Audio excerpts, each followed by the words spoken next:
So I will be going over some of the use cases I used to create this application. The first use case we're going to go through is scheduling your appointments. So the first thing the user does is press schedule appointments. They can select a doctor. The doctors will be listed depending on the type of doctor they are: dermatologist, obstetrician and gynecologist, pediatrician, things like that. So click a doctor, choose a date. I'm going to go 17th. I want 1:30 p.m. and I say okay and done. And that's how you schedule an appointment.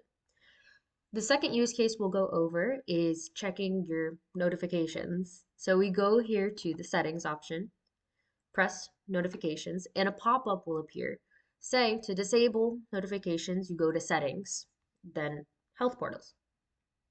We're going to click exit. The third one that we're going to go over is your login details. So again, we're in settings and we just go to login details, and you have your email address here and a password that you cannot see. And if you do end up changing something, you just press save. Updated login details have been saved, and it exits you out. You're going to go back to home, and the fourth use case we're going to see is when you want to check your profile, whether it be your insurance, your ID, or just your personal information. You go here to the profile icon, and you have three separate sections. First, your personal information. This has your name, your age, your gender, email, phone number, and home address. You can always edit these. The way that you know you are in edit mode is when there is a gray line underneath showing that it can be edited. You can even edit your profile picture. Once you do that though, you press save and OK. Then you go out and let's check the ID verification. You have your ID number and the type of ID that you provided. Once you edit this though, the status cannot be changed unless you give a different type of identification.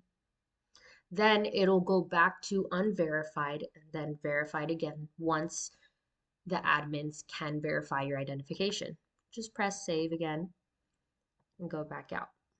Finally, for your insurance, it'll show the company name, the member ID, and the category that you are in. This also requires you to upload a front and back of your actual insurance card. So let's go back out. The fifth use case is I want to check the terms of service. So I just press terms of service down there. There is other ways to get there. So if we go back to home and we go to settings, down here is terms of use. And it's a paragraph basically saying how certain conditions allow us to access and certain conditions do not. And then when you want to check your actual documents, you can either go down here for those medical documents, or on the home page, there is a little medical documents here, which allows you to go and you can click on each of the medical documents. Right now, it is a preview of a PDF, which you will be able to save and download. Finally, we have our chat and support, which you will chat with an AI, and it can either connect you to a doctor or just a practice.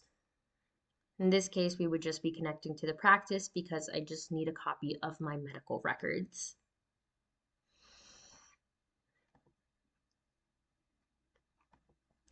And then these bottom ones, this one is for scheduling appointment, and this one is to manage your doctors.